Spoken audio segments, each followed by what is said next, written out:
Hey. Welcome to another interview in our FM Expert series. Today we've got Fiona Bowman with us to share her expertise. Hi Fiona, good to see you. Hello. Fiona is an FM consultant and a troubleshooter, and she's going to share with us, for those of us in an FM role, some of the things we can do to behave, I guess, Fiona, in a more measured way in a crisis. I think that's something you can help us with. So I'm going to hand over to you. Thank you. Thank you very much. I would say to an FM coming through the ranks, the best thing to do sometimes is nothing. Okay. I know that sounds a bit strange, but we work in such a high pressure world of problems and problems of varying size and magnitude. FM's about solving problems, isn't it? And no one ever rings you up to congratulate you because the lift worked or the bins were empty or the toilet was clean. It's always, every day is just problems, problems, problems.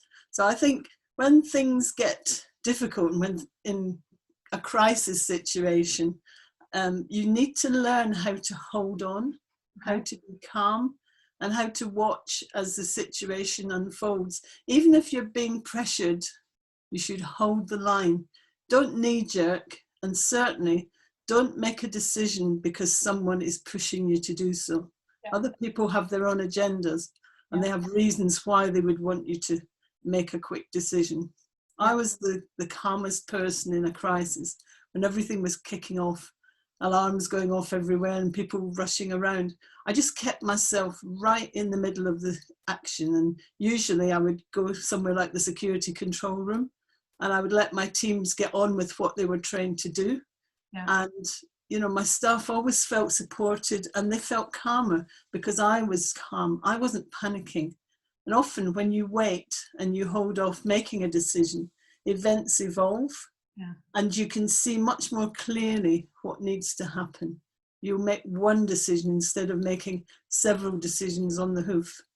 And how do you stay calm though? I mean, is it the proverbial kind of the feet under the water and the swan on the top looking? Is there something you do to help that? I mean, I think it's just a sense that you can't see if you're panicking. You can't see what's going on. I've learned it takes time. It takes years of experience and that kind of gravitas that comes with senior management. But for people coming to that, I think you can just learn to hold yourself very still and watch and listen and take everything in and process it.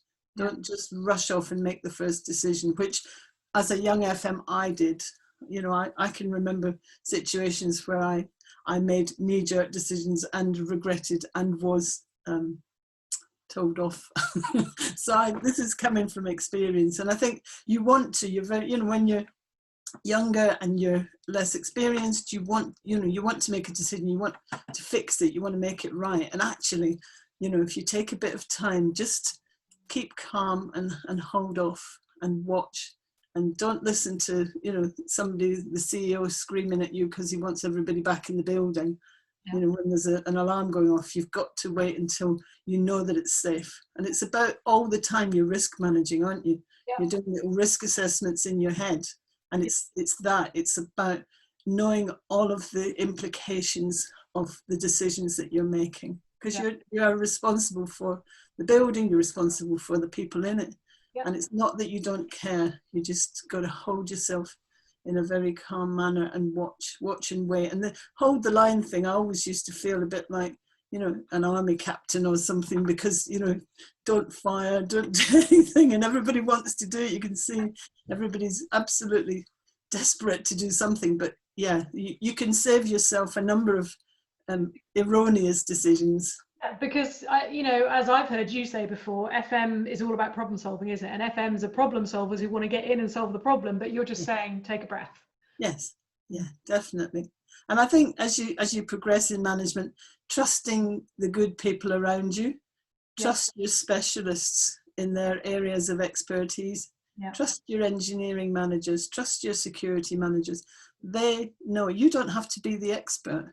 Yeah. You don't have to be the person that knows everything. Yeah. And if you trust your experts, they will grow to respect your judgment. and respect your authority.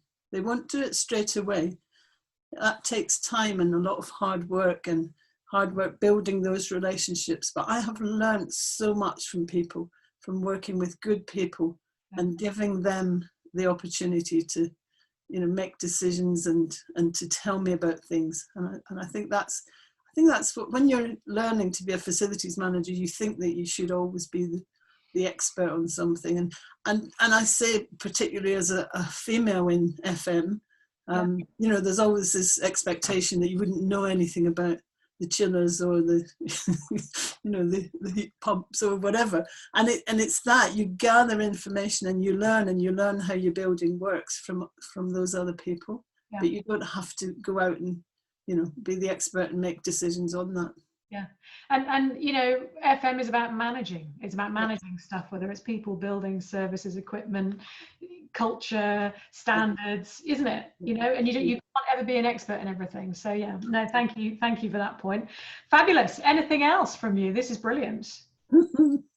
I just think there are times when, as a facilities manager, you're expected to do all sorts of odd things, and I love that. I'm constantly learning, lifelong learning. It's absolutely amazing, and going off and researching things that you've never heard of, and trying to resolve. I remember in one role I had, some bright spark was raising money for, I think it was water in Africa, something like that. And these people in the business decided that they were going to bring a camel to outside the building in the city of London. They were going to bring a camel in and have it outside the building and collect money. Well, you would not imagine the problems of trying to bring a camel into the city of London. And actually, in the end, they decided not to bring it because it hadn't had its blue tongue injection or something. I just said to them, whatever it brings, you take away with you. I want everything, including the camel, taken away from the front of my building. That's the point, isn't it? It doesn't matter if it's a camel. It doesn't matter if it's a project you're managing. It doesn't matter what the problem is. I think your message about holding the line, taking stock and not rushing into things, it can be applied to all of this, can't it? Yes, it can. So, And share with us how you describe yourself. You said to me before we started recording, there's a film character that is a reference. I want you to tell everyone that before we finish. I said, I'm Nanny McPhee without the warts. I come along when you need me, and then when you don't need me anymore, I go. That's my trade, my trade description. I love that. Fiona, I think we've got more chats in us because you've got so much incredible information that you can share. So hopefully you will join us again. But for now, I'm going to say a huge thank you. Thank you very much. Really appreciate it. Thank you. Thanks.